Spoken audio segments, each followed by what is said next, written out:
If you want to learn how to play the Caro Kann Defense like a 2000 rated player, this is the video for you. This is episode 11 of the most educational chess speedrun on YouTube. My name is Alex. I'm rated 2000 ELO in classical over-the-board chess, and I've been playing the Caro Kann for the past several years. And in today's video, we have a Caro Kann, and I'm going to be showing you exactly how I intend to crush my opponent using the Caro Kann. And my opponent goes for the advanced variation as part of the speed run. So we're going to play c5. Yes, you can play bishop to f5. That is a perfectly valid move in this position. But I really like the move c5 because you just immediately put pressure on the center. The bishop can always come out to a square like f5 or g4 in the future. So I have no qualms. I have no qualms. And even if, for whatever reason, we have to play e6 before the bishop gets out, I don't mind that much. I don't mind that much. I don't expect every single one of my pieces to be the greatest piece ever to exist. So if my bishop does end up having to go to d7, but it allows the rest of my pieces to be fantastic, I'm cool with that. My opponent already makes a mistake. You might be thinking, how on earth is that a mistake? But knight f3 is a mistake, because I can take. And my opponent has to take back with the pawn, because you can't take with the knight, because you will drop the e5 pawn.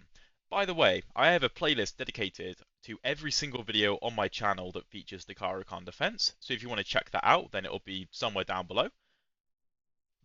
But yeah, my opponent can't take with the knight because I will take on e5, which we have had happen before. So you have to take with the pawn. And you might be thinking, well, this looks like a pretty nice central structure for white.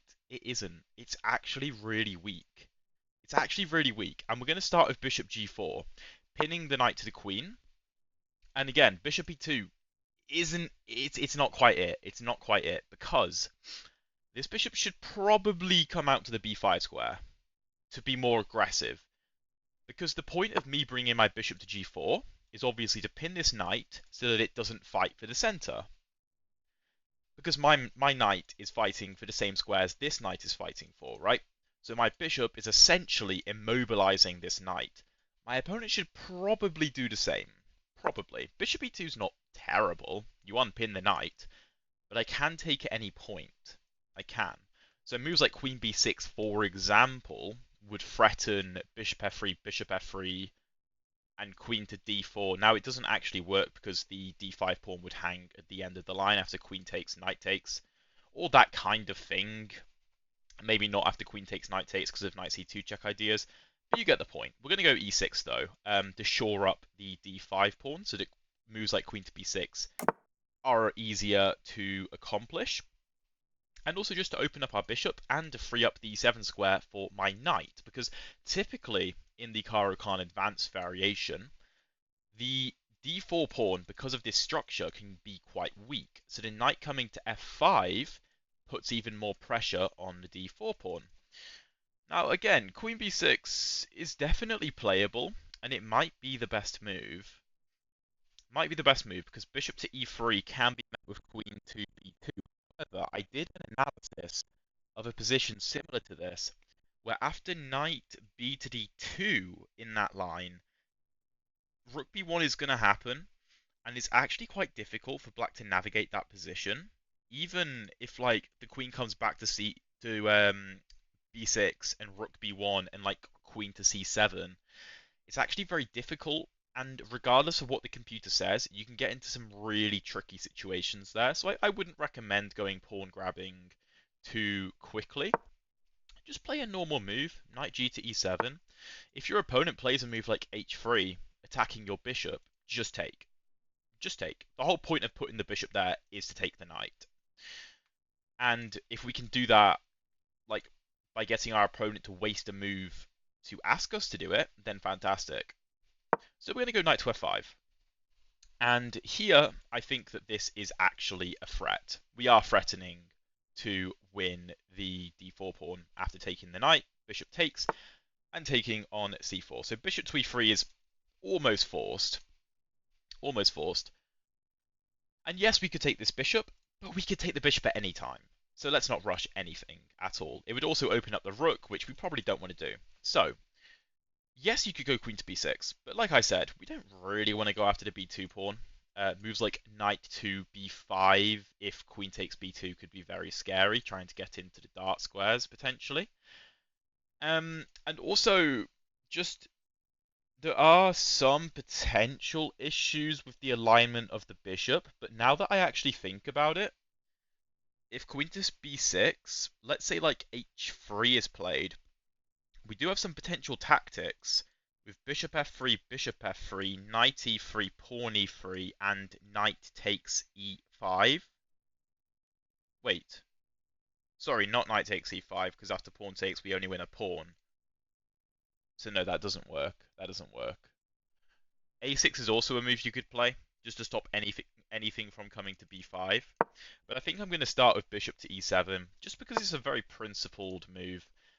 My opponent goes a3, which I actually mentioned this, I think, not in the previous episode of the speedrun, which, by the way, the playlist is linked below for, but the one before, where I played against someone who played like a3 and h3, although I think they were the black pieces, and played a6 and h6, without really any reason.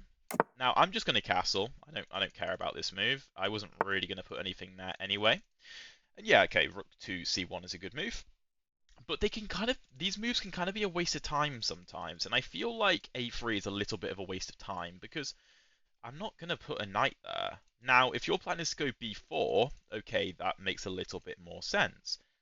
But that isn't really typical plan for white in this opening, at least not normally. So okay, rook c8 is definitely a move here. a6 is also probably a move, and I know I just criticized my opponent for playing the move a3, but I would argue that my b5 square is far more tender because my opponent controls the d6 square pretty well with a pawn, so that could actually be an issue. However, he's not really threatening to do anything with it, right? If he plays something like knight to b5, we just go a6. So maybe rook c8 is a good move here. You can also bear in mind maybe moves like f6, although they do get quite risky sometimes. There are also ideas of like taking the knight and playing knight to h4 going after the bishop. That does exist. Like I said, we reserve the right to take this bishop at any point. And to be fair to my opponent, other than playing knight to f3 too early in the opening, they've navigated this pretty well. The pieces are situated quite nicely. So how are we going to do this? How are we going to grind an advantage out of this position? Because we've completed the opening phase here with a very solid position in the center. Our pieces are kind of on the perfect squares. So now what are we going to do with the queen and the rooks? Well, to me, this rook should be coming to c8, and then we should start pushing these pawns and maybe get the move b4 in. If I put my queen on b6, we can't push the b pawn. But my knight is also weak, so I feel like the move queen to d7 is quite good because we free up the back rank to put my f rook on the c8 square, just to challenge this file and lend the knight a bit more support. Also, there's a good chance the knight goes a4 and c4, sorry, a5 and c4, because that's quite a nice square. Like I said, if h3 gets played, what do? You take. You just take the knight. You don't retreat and get forked, although you could take on a3, of course. You just take the knight. So bishop takes f3. And, okay, what's the plan? Like I said, we could take. We could take, and after f takes, maybe play bishop to g5, because this pawn is actually quite weak. Something like knight takes, pawn takes, bishop g5, rook e1 defending. And I don't know, I don't think we have anything massive in that position. So I'm just going to go rook c8. We're going to try and switch the focus to the queen side. Now, if a move like g4 ever gets played attacking my knight, we could always take the bishop. We could also play a move like knight to h4. My opponent goes bishop to g4, which is actually quite a common move in these positions. And this is actually kind of a threat because it completely ruins our central wedge, central pawn wedge. So we should probably take the bishop now. Now that we've been, like, my opponent has basically asked me, what are you going to do about me? Like, what are you going to do about this? I think we should probably take. So of course f takes, and this rook is maybe a little bit scary, and we honestly might have to put the rook back on f8, and just admit that, okay, maybe we should reconfigure our pieces a little bit. However, I do also like the fact that knight to a5, knight to c4 also comes with more pressure on the e3 pawn now. We do have to watch out for my opponent playing the move e4. That is definitely something that he could try and do, which would maybe be a little bit uncomfortable. He could also try and play something like queen to f3, literally just going after my f7 pawn. I think I kind of like the move bishop to g5, and, well, a move like rook f3 doesn't seem right. Probably queen f3 would make more sense. Now, my queen does defend f7, but maybe I have to put the rook on f8 just to be ultra safe. This bishop can always drop back to h6. I feel like we have decent pressure in that position, but let's say bishop g5, queen f3, rook f8, and e4. Then the d4 pawn hangs, so that's okay. Or we could even take first and then take on d4. Little bit tricky, little bit tricky. We always have to watch for this knight coming to b5 and into d6, especially if we move our bishop to take our eyes off of that square. Ideally, I wouldn't be taking on e4, and to be honest, maybe I actually should have gone knight to h4. I don't know why I didn't consider that. That actually probably would have made more sense. In a move like g3, we can just go knight to g6. We will check with the computer after the game, so make sure you stick around for the analysis portion, but we maybe should have done that. But okay, let's see. What are we going to do? Like I said, rook f8 is difficult to play, just because it admits that we were wrong, essentially. But to be totally honest, I think it's probably the best move. And one of the good things about the Caro Kann defense is that because the center is very locked, the play is relatively slow. Like, the play moves quite slowly, which means that if we do end up wasting a tempo because we mess up, or because we just necessarily have to make that move, like I think is the case with rook to f8, then it's not the end of the world, because the game is moving quite slowly anyway. Now, it is worth noting that the e-pawn is pinned to the queen. Now, fortunately, there is no knight takes d5, because we don't have to take with the e-pawn exposing our queen. We can just take with the queen, obviously. But you need to be aware of these tactical ideas. And my opponent plays the move b4. I don't think b5 is a threat at all, to be honest, because we go knight to a5 and knight to c4, and that's a beautiful knight. I would love to induce the move b4 by playing a5, but induce the move b5. But if a5, b5, then of course our knight doesn't have access to the a5 square. So that doesn't work. I think a6 might make a lot of sense. Our opponent might try and play knight to a4 to get into one of these squares, which is a little bit annoying. We can actually play the move b5. Maybe. Because if knight b5, maybe we can play like knight e5 with a discovered attack. However, well, rook c7, we can just take the knight. Knight c7, we just take the bishop.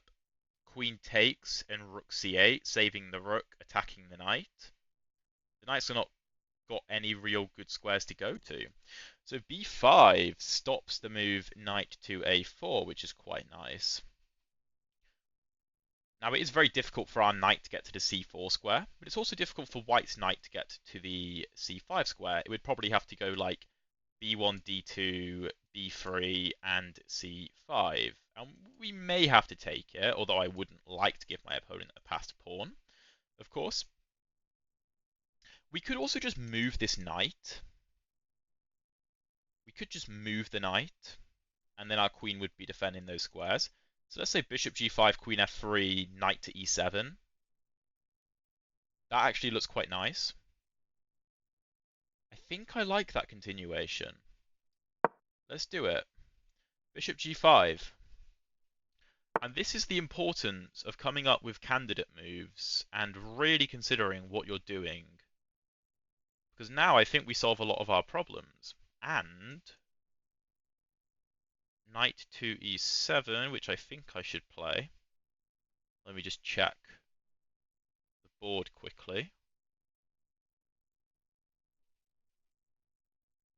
Yeah, we can always put this bishop back on h6, and if we really need to, we can fianchetto it. This knight could come to g6, or if something happens to this bishop, maybe f5 to apply more pressure to the center. This pawn is pinned to the rook, and also we just shore up our defense of the d5 pawn, because like I said, our e6 pawn is kind of pinned to the queen. Although, even if our knight wasn't defending it, we would be fine. Um, we would be tactically fine. Bishop to h5 is an interesting move. So obviously he's applying pressure to the f7 square. Now we can play the move knight to f5, which means we have 3 defenders compared to my opponent's 3 defenders, but of course we're blocking 2 of them off as well, and we're applying pressure to the e3 square. Because here my opponent is threatening to take, so we need to do something. We need to move this knight somewhere so that my queen can defend. Now, if we go to g6, I don't love that because my opponent's light squared bishop isn't very good. I don't want to trade my knight for his bishop on equal terms. So knight f5 is quite tempting. Now, the logical move, I would say, is probably rook to e1, defending the e3 pawn and unpinning. But then we can play rook to c8 and go after my opponent's knight. And you can't bring the knight to e2 because I will take. So this looks like a very promising move. Very promising move. f7 is incredibly well defended now.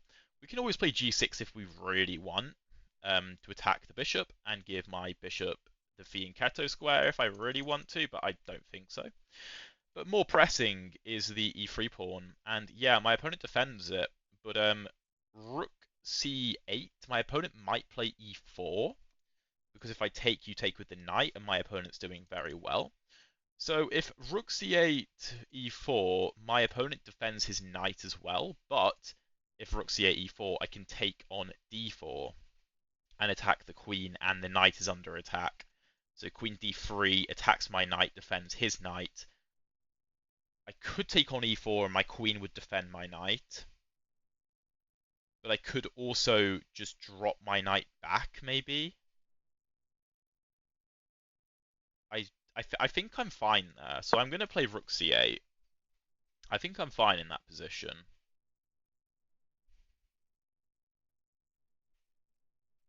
Yeah, this bishop isn't really doing anything because it brought itself to the h5 square.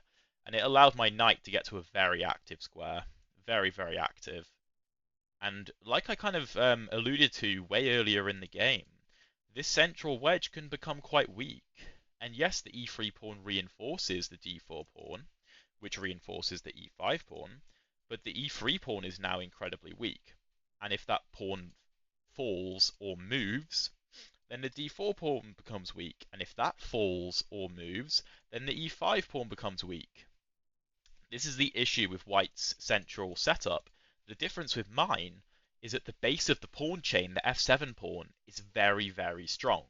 You're not going to win this pawn. I have way too many defenders, right? It's all the way back on my 7th rank. You're not going to get enough firepower aiming at it. Comparatively, your base of the pawn chain is very weak, and I'm targeting it. And if you move it, then the next base of the pawn chain, d4, is quite close to me. Moves like rook to c4 could apply even more pressure, potentially. It'll be very interesting to go over this game with an engine and see what the engine thinks of some of my ideas. And of course, I am 2000 rated, and that makes me like objectively a very good chess player. But I'm nowhere near Stockfish. I don't know everything about everything to do with chess, obviously. So I, of course, use the engine every single day, basically, to try and learn more about the positions that I get myself into, the openings that I play, and how I can improve them.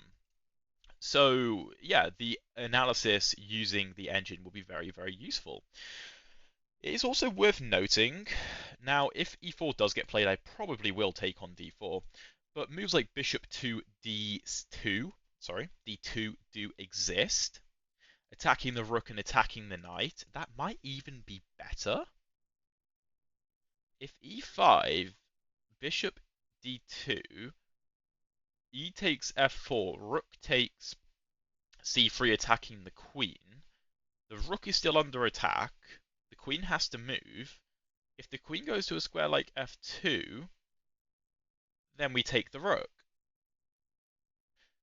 Now it is a little bit scary that my opponent can take on e6, and we can't take back because our rook could hang on f8, because this rook would no longer be defending it. But I think we can always take with the queen on e6 if needs be, and we still maintain three defenders on the f7 square. So if e4 gets played, bishop to d2 might be the best move rather than taking on d4. And the added benefit of bishop d2 is obviously it attacks the knight and the rook, but the rook can't go to c1 or e3 to help defend the knight because we also control those two squares with the bishop. Again, a very common geometric pattern when a bishop is forking pieces. Well, pieces or pawns, really. And like a weird relationship it can have with the rook. I really think that as you start to get better at chess, you start to recognize these geometric patterns more and more intuitively. One that I always talk about is the relationship between a knight and a bishop. So let's say, okay, this is my knight here, obviously, right? Let's say there was a dark squared bishop on f2. It would completely dominate the movement of the knight forwards, right? Now, you could argue that the knight might be dominating the bishop's movement in certain scenarios, but that's a really interesting geometric relationship that these two pieces can have. The same with a bishop attacking a rook like this. It can't go to either of these squares to help the piece on the other side of the diagonal, if you get what I mean, just because of the geometric relationship between the pieces, which helps you to spot tactics quicker if these geometric things get locked into your head. I hope that makes sense and that that's not too convoluted an explanation. Interestingly, my opponent has spent basically no time, pretty much all game up until now, that he's using a lot of time. And to be fair to him, he probably should be using a lot of time because this is not a good position. This is not a good position. This is under threat. This is under threat. And this is under attack, realistically. My opponent's attack is not working, and he's got a lot of weaknesses in his position that could get exploited. So what does he do? Maybe knight d1? Maybe knight d1 to defend e3, but he goes for e4 after 5 minutes of thought. I'm very tempted to play bishop to d2. I think that knight to d4, queen d3, and lines following from there are probably still good for me. But I think this is better. I think this is better. Now, okay, let me just calculate one more time. So bishop d2. What if knight takes d5? Well, then we take the knight. If you take my knight, I will trade and take the rook. You can't save the rook. Worst case scenario, I go up in exchange. Let's play it, and let's hope that I've calculated this correctly. There shouldn't be any tactics on my king, because we are defending the f7 square incredibly well. And I think that all the weaknesses in white's position should reveal themselves over the next couple of moves. They should reveal themselves. Now, it is worth noting, yeah, I could have taken here. And, if knight takes, maybe queen takes d4 ideas. But okay, that definitely doesn't work. Now I just take the knight, surely. Surely. And this comes with an attack on the queen. Now, my bishop and my knight are both hanging here, but I'm up a piece. So even if I lose the piece back, we will be equal material. And I might be able to snap up a couple of pawns in the process. Because like I said, these pawns are weak, very, very weak now that e4 has been played. But I think there's a very good chance we can hold on to the piece, because where does this queen go? The queen goes to g4, but doesn't this just allow the move knight to e3, forking literally everything? Now I'm going to think for a second, because I'm not just going to play it instantly. But my opponent resigns. Okay, he resigns. Because, yeah, knight to e3 is going to happen. There is also bishop to e3 check here, saving the bishop, and then maybe knight takes d4, and everything is safe. But, I mean, not an easy game. Not an easy game, but a very comfortable game. I think we played that very nicely, and we'll see what the engine thinks of it. So if you've enjoyed the video so far, please drop a like and subscribe if you haven't already. It really motivates me to keep making more content. But let's get into the analysis. All you Caro Kann players better be taking notes, because the first 11 moves of this game were completely perfect. Completely perfect. e4 c6, d4 d5. This is kind of obvious. e5, you can play bishop to f5. That's absolutely fine if you want to do that. I recommend c5, c3, knight c6. And here, white can't play knight to f3. Now, the computer considers it a book move, but watch the eval bar. Watch the eval bar. Goes from plus almost 0.2 to minus 0.01-ish. Now, if you are playing the black pieces, and 5 moves into the game, you have complete equality, and white has nothing. I can't do much better than that for you. I really can't. I really can't. I really can't. So, knight f3, cd4. You have to remember cd4. In this opening, if the pawns are on c5 and d4, every single move you should be thinking, can I take on d4? Now, the difference is, the best move here for white is bishop b5. And here you can take on d4 and cd4, but you can't play bishop to g4. And you can't really develop this knight, you can't really develop this bishop. You don't want to play a move like a6, because like what I said over here, it would be silly for white to play h3. The same kind of applies, because white was kind of going to take anyway. And here white gets very quick development, and we're lacking behind. So if this kind of thing happens, you kind of have to settle for bishop to f5. And then white can play a move like knight to f3. Although even here, the computer thinks that you can play bishop g4, which is hilarious. So apparently knight to e2 is better. So bishop g4, of course, you can just play f3. But honestly, I don't know if I've ever really had to play against that very much. And in this position, queen a5 is the best move, although you can take on d4, like I said before, and play bishop to f5. Even bishop d7 here is okay, which I think I have played before. But not many people really go for that. Knight f3 is automatic in a lot of people's eyes, because they see knight c6 attacking the center, so they go, oh, knight f3 I must play to attack the center. cd4. Now, what you don't want to do is play bishop g4 immediately, because then your opponent can take on c5. And you can't do this. You lose if you do this, right? Crazy. Because knight takes e5. And if you take the queen, bishop b5 check. The king is stuck. You have to play queen d7, bishop d7, king moves. White takes the bishop, or plays knight to f7 check, picking up your rook. And when the dust settles, if white does this, when the dust settles, white is up 2 pieces. So you can't do that. You have to be very careful. So bishop g4 doesn't really work, because after dc5, like I said, you can't take on e5. Now you can take on f3. And after queen f3, I don't think you can get away with knight takes e5. I mean, bishop b5, the knight comes back to c6, and then c4. c4 is the problem. You can't take because of bishop takes c6. So you have to go e6, then after move like knight to c3, maybe? Or bishop to e3, just guarding the pawn. It's very difficult for black to play this. So you probably just have to play something like e6, is what I would probably play. And this is just an uncomfortable position, to be honest, because it's difficult to win back your pawns now. Something like b4 can be played. And yeah, you can take on f3, and after queen f3, you can try and take on e5, but Again, this is uncomfortable. I think c4 just gets played and... Oh no, not c4. Not c4. Because e6 is on the board. White can just castle. Or even go bishop to a4. Because if you get lazy here, I think b5 is kind of a problem. Or maybe not in this position. But at some point, maybe b5 is an issue. This pawn blob is basically quite scary. Is what you need to know. So you take on d4. All that to say, you take on d4. cd4. Bishop g4.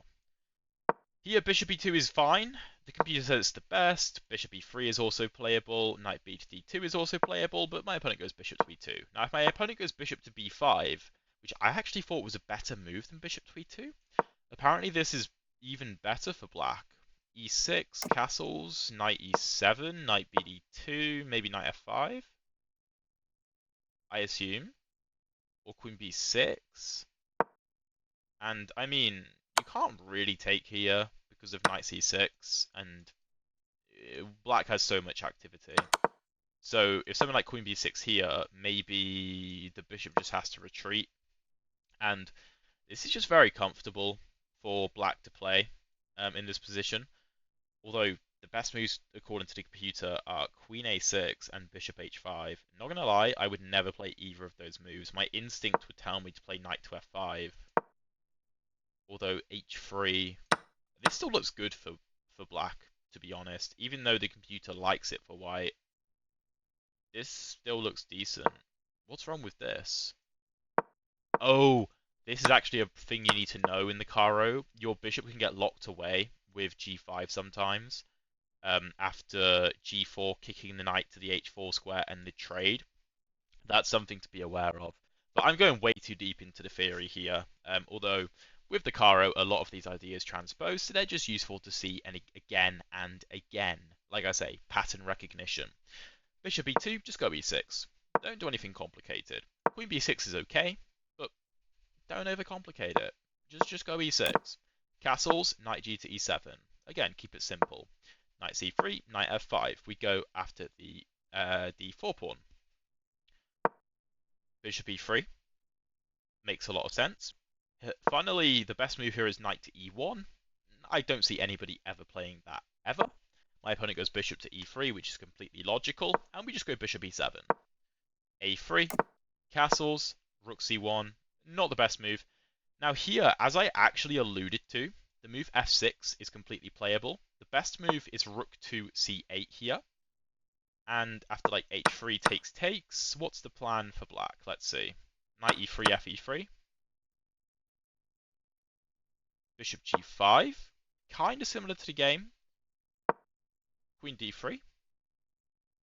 And then knight e7 is a move, but also just queen b6. And I guess the point is that a lot of these dark squares are just getting very weak in the center. So that's very interesting to note. But we go queen d7. Not the best move, but it's okay. It's okay. Pawn h3, bishop f3, bishop f3. And here rook fc8 isn't amazing. Now the computer likes to move b5, which I noticed in a different position, because if knight b5, we have knight e5. If you take my knight, I take your knight, and we have equal material, but I have a passed d pawn, and your e5 pawn is weak. And I'm kind of threatening this. And my bishop's very nice. And I'm going to put the rooks on c8 and b8, and I'm going to be very happy. So rook fc8 is not the best move. Rook ac8 would have been better. So again, my priorities were a little bit wrong, but that's how you learn. Rook fc8, my opponent goes bishop g4, we take on e3, so that was actually the best move. I was a little bit frustrated with myself because I thought knight to h4 might be better, but the computer disagrees. It thinks g3, and the knight has to go back to f5 apparently, which, ugh, that's gross. That's gross. Because it thinks after g3, knight g6, f4, that white is just going to crash through with f5, which makes a lot of sense. So knight takes e3, f takes e3, we go rook to f8, which is pretty much the best move. So I'm happy that I did that. Even though I had to admit that my previous idea was wrong, You've just got to be objective and play the best moves. And this looked like the best move to me. b4. Here again, I consider the move b5. What? Knight d5. I can't take with the pawn, of course, so queen d5. Oh, no way. No way. Okay, that's dead interesting. Because you destabilize the knight. But bishop g5 is the best move, just attacking. Queen f3. Defending and attacking. Knight e7. Decent move. And here bishop h5. And this is a mistake. This is a mistake. White should not be going after the f7 pawn. It's well defended. I've already committed a piece to defending it. Now, what is a better move here? Well, rook c d1, apparently. That's not a very obvious move at all. That looks very, very weird. Because you're just stepping off of the open file to defend d4. Queen g3 is also a move, which makes a little bit more sense to me. King h2, I suppose. But this position is not easy to play for white. So you can't blame him for going bishop to f5. Because if I play something like pawn g6, this position... Okay, if bishop g4, I do have h5. So apparently h4 is the move here. And if I drop my bishop back, then you drop your bishop back. And white's okay. White's okay in this position. But the issue is knight to f5. It's the only move that realizes the advantage for the black pieces. And we have so much pressure. So much pressure. My opponent goes rook c to e1, which is the best move. So, fair play. You unpin the pawn from the rook and you defend your pawn. And here, rook c8 was actually a mistake. Bishop h4 was the best move. Ooh, that's interesting. Attacking the rook. And let's say the rook goes back to c1. g6. What happens here? Knight g3 attacking the rook. Rook moves, and then you just trap the bishop with h5. And it's actually really bad because you don't even get the two pawns for the piece because I just take with a knight. So that's really, really bad. I didn't even notice that. Rook a to c8. I thought that knight to d1 might have to be played. Now apparently white can go for knight takes d5. I thought this was... Did I see this? Did I see this? Or did I see this in a different position? I might have seen this in a different position, you know.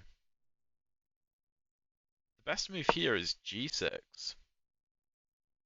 And if bishop g4, then this, because if queen takes, pawn takes, the knight is defended. And white can do this to get a couple of pawns for the piece, but this is completely lost for white.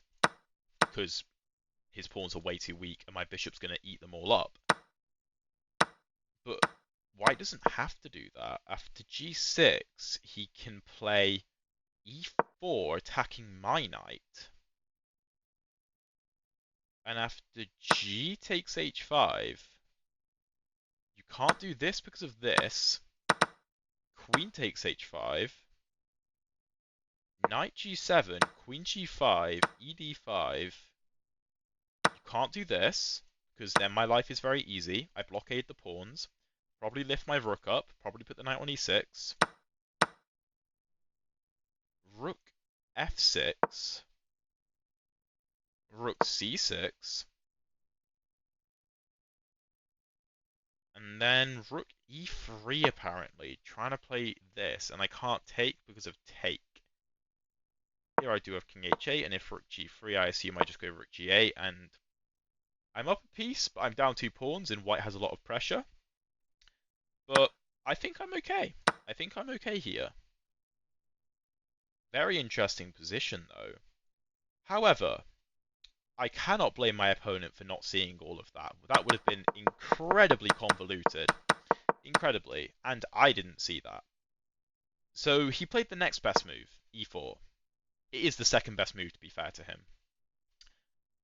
And here, bishop d2 is not the best move. Taking on e4 was the best. Now I thought, okay, if knight e4, I take on d4, right? So I get a pawn. King moves. But then what? Now, I can't do this because of this, of course, and I have issues. So I have to move the bishop. Let's say bishop back to e7. g4? It's kind of scary. Knight h6. Can you do this? Oh no, sorry, my knight defends that square. What am I on about? So you can defend. g5, knight f5. Okay, that is very easy for black to defend if my opponent does that. Maybe I just overestimated my idea of bishop d2. There must have been a better defense for white. So maybe just winning the pawn was the way to go. But bishop d2 is still winning. It's still winning, and the only way for my opponent to try anything here is knight takes d5, which I did see. But I thought that this didn't work because of this, but turns out white is actually okay in this variation, apparently. So the better way for me to have gone about it, and maybe I would have found this, is to take the rook first. Now, if you take back, then I have a move like knight to h4, and this knight is under attack, and the queen is hanging, and after the queen moves, knight g6 saving the knight. This knight, I assume, has to retreat. Surely. Why is bishop f3 a move? Can I take? ed5, and I'm up a full rook. The computer thinks these pawns are quite valuable, but no human is converting this position, I don't think, with the white pieces. My opponent chooses rook d1, though. Chooses rook d1, which is a blunder. Like I say, knight takes d5 was the better way for my opponent to go about this position. E takes f5 was also better, but I was like, okay, I just play rook takes c3. The queen is under attack, the rook is under attack. The queen moves to a square like e2. I take the rook, you take the bishop, and this should be fine. This should be fine. Rook fc8 with ideas of rook to c1. And if I move like king to h2 to try and get out of that, I just take on f5. I probably play g6 and queen e6. Let's say I get the luxury of doing both those things. The game is over. There is nothing for white here. Just like for just to visualize it, white has no way through. No way through in this position. So he goes for rook d1, but we just take on c3. The queen is under attack. This is under attack. This is under attack. My opponent moves the queen to g4, and this just blundered the move knight to e3, attacking both rooks and the queen, and this bishop is kind of trapped. So after the queen moves, I can just take, defending the bishop as well. So let's say king f1 is what the computer likes here. Likes. And worst case scenario, I just drop the bishop back. Even though that's not necessarily the most accurate move. Just drop the bishop back, and I'm up, what, a rook? That's pretty easy to convert. So my opponent resigns after the move queen to g4, which makes a lot of sense. And not a seamless victory. I mean, we did have to work a bit for it, and we didn't navigate the game perfectly by any stretch. I wouldn't expect myself to navigate the game perfectly. I wouldn't expect you to navigate the game perfectly. But some very interesting Caro Kann ideas and a perfect opening, which I hope helps you guys in the future. If you enjoyed this video, make sure to click the video that shows up on your screen now to see a really cool Caro Kann video. And if you haven't, please like and subscribe. I would really appreciate it. I'll see you in the next one.